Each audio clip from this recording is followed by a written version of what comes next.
Assalamualaikum warahmatullahi wabarakatuh. Selamat datang di channel Dunia Cerita. Di sini kami akan menceritakan tentang salah satu sahabat Nabi yang dijuluki sebagai bagian malaikat. Siapakah dia? Tanpa banyak bertanya lagi, mari kita masuk ke dalam ceritanya. Sebelum masuk ke dalam ceritanya, jangan lupa untuk mendukung channel kami dengan cara subscribe, like, dan komen. Dan jangan lupa untuk mengaktifkan lonceng notifikasinya supaya kalian tidak ketinggalan video-video terbaru yang akan saya bagikan. Imran bin Husain, ia berlabuh di Khibar untuk berbaiat kepada Rasulullah Shallallahu Alaihi Wasallam. Sejak tangan kanannya menjabat tangan Rasulullah, tangan kanannya itu menjadi tangan yang sangat dihormati. Ia pun bersumpah tidak akan menggunakan tangannya itu kecuali untuk setiap amal yang baik dan mulia. Fenomena ini mengabarkan akan perasaan lembut yang dimiliki oleh seorang pemilik tangan tersebut. Imran bin Husain radhiyallahu anhu adalah gambaran nyata tentang kejujuran, zuhud, wara, dan totalitas dalam cinta dan taat kepada Allah. Ia sungguh selalu bersama taufik dan nikmat hidayah yang melimpah. Meski begitu, Imran bin Husain tidak pernah berhenti menangis dan terus menangis. Ia berkata, "Aduhai, andai aku menjadi debu yang ditebarkan oleh angin." Orang-orang seperti Imran bin Husain takut kepada Allah bukanlah karena dosa sebab sesudah masuk Islam. Boleh dikatakan mereka tidak mempunyai dosa. Sesungguhnya yang membuat mereka menangis karena takut dan gentar kepada Allah adalah karena pengetahuan mereka terhadap keagungan dan kebesarannya di samping kesadaran mereka atas kelemahan dalam bersyukur dan beribadah kepadanya. Mereka merasa belum berbuat apa-apa sekalipun setelah tunduk, ruku, dan sujud menyembahnya. Suatu hari, para sahabat bertanya kepada Rasulullah. Mereka berkata, "Wahai Rasulullah, apakah yang akan kami peroleh jika kami di sisimu?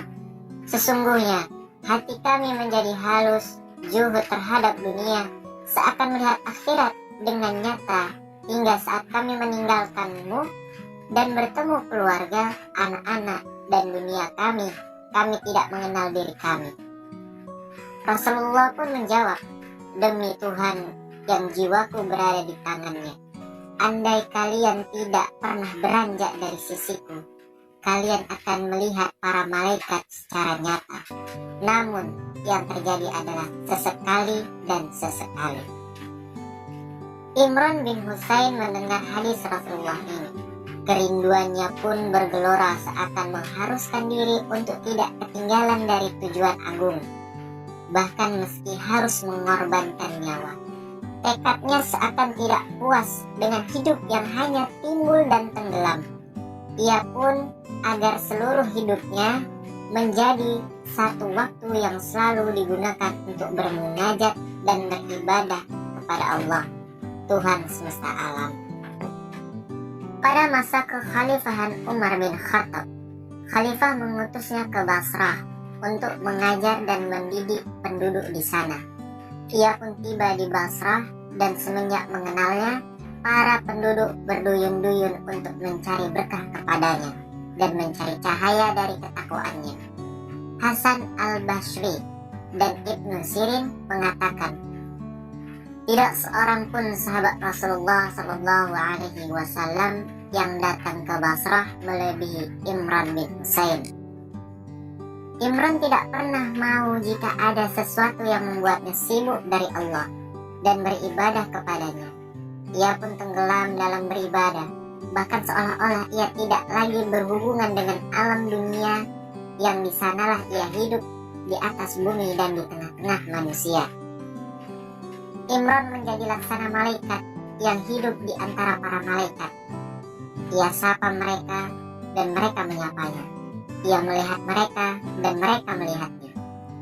ketika terjadi pertikaian besar di antara kaum muslimin, antara kelompok Ali dan kelompok Muawiyah, Imran bin Husain tidak hanya bersikap netral, tetapi justru menyerukan kepada mereka agar tidak terlibat dalam perang tersebut dan berpegang kepada Islam sebaik-baiknya. Imran katakan kepada umat manusia, "Sungguh, untuk mengembalakan domba di puncak bukit hingga maut menjemput adalah lebih baik aku sukai daripada aku lepaskan anak panah dalam salah satu kelompok, baik mengena ataupun tidak." Imran bin Husain berperan kepada setiap muslim yang ia jumpai. Ia mengatakan, "Jangan pernah kau tinggalkan masjidmu jika masjidmu diserang. Diamlah dalam rumahmu jika rumahmu dimasuki orang yang menginginkan nyawa dan hartamu. Perangilah dia." Keimanan Imran bin Husain telah memberikan kesuksesan besar saat ia menderita sakit yang berkepanjangan hingga 30 tahun lamanya. Ia tidak pernah bosan dan ia tidak pula berkata tetapi ia justru semakin tekun dalam beribadah, baik dengan berdiri, duduk, maupun berbaring. Jika para sahabat dan orang yang menjenguk berusaha meringankan sakitnya dengan kata-kata yang memberi semangat, Imran tersenyum dan berkata, "Sesuatu yang paling aku cintai adalah apa yang dicintai oleh Allah." Ketika hendak meninggal, ia berwasiat kepada keluarga dan para saudaranya, "Jika kalian telah berpulang dari pemakamanku, sembelihlah binatang dan berilah mereka makan. Benar, hendaklah mereka menyembelih dan memberi makan. Sesungguhnya kematian seseorang mukmin seperti Imran bin Husain bukanlah satu kematian, melainkan tiada lain adalah pesta perkawinan yang besar dan mewah, ketika jiwa yang luhur dan ridho diiringi menuju surga seluas langit dan bumi, surga yang disiapkan untuk mereka yang bertakwa." Begitulah cerita singkat dari Imran bin Husain, seorang sahabat Nabi yang dijuluki oleh para sahabat dengan disebut sebagai seperti malaikat. Semoga cerita ini bisa membuat kita termotivasi dan semoga kita tetap berada di jalan Allah Subhanahu wa Ta'ala dan selalu meminta ridho kepadanya. Dan jangan lupa untuk tetap berselawat kepada Nabi untuk mendapat